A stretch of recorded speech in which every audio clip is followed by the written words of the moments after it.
You're sitting at a small cafe table in downtown Chicago, staring blankly out the window. The noise, the chatter, even the smell of strong coffee, none of it reaches you. Your mind stuck on replay, dragging every possible worst-case scenario, every what-if from the past week. Nick Trenton calls this the mental hamster wheel, and just like Leonard, his childhood dachshund, the endless circling won't stop unless you break the pattern. But how? Before you outrun the storm inside your head, you need to recognize when it's gathering. Most overthinkers don't even know they're trapped until it's too late. Nick tells the story of Sarah, a marketing exec in Boston, who found herself stuck obsessing over emails she'd already sent. Every nuance, every possible reader reaction hammered her mind late into the night. One small typo became a 6-hour anxiety fest. She realized she'd hit a classic overthinking spiral, triggered by uncertainty and her drive to control outcomes.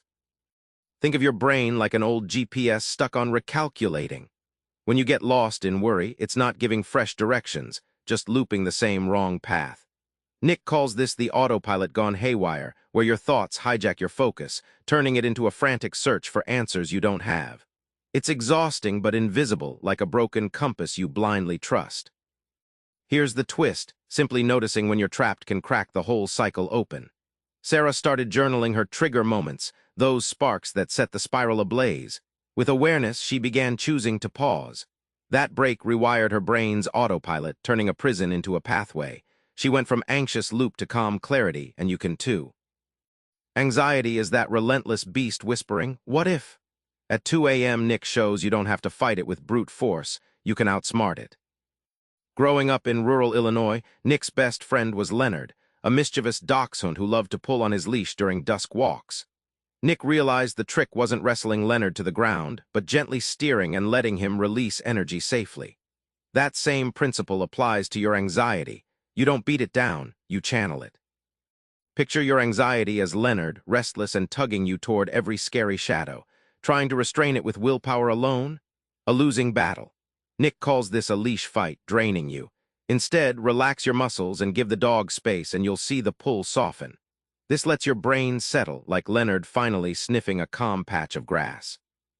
The payoff? Using simple breathing and muscle relaxation techniques, Nick transformed panic into peace. That's where the magic lies. A relaxed body rewires your anxious mind. You end up with energy you didn't know you had instead of drained and frazzled. Suddenly, anxiety becomes a manageable companion, not a relentless beast. Your mind is like a cluttered barn.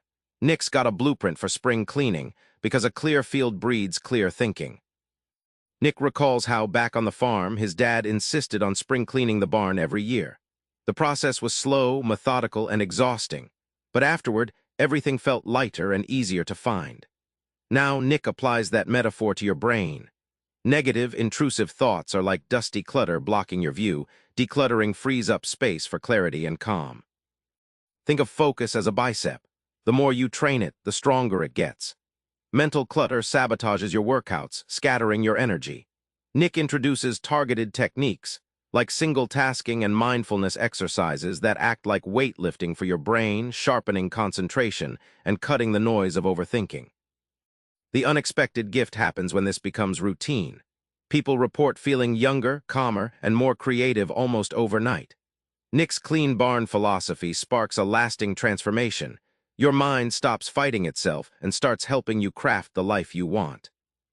Back at that cafe table in Chicago, your mind finally skips the endless what-ifs and lands on the present. Like Sarah recognizing her triggers or Nick's gentle leash steering, you've just opened the door to a quieter mind. Try this now. Next time worries pull hard, pause, breathe deeply, and name one trigger out loud. It's the first step off the mental hamster wheel, your ticket to freedom. Subscribe for more book summaries like this one.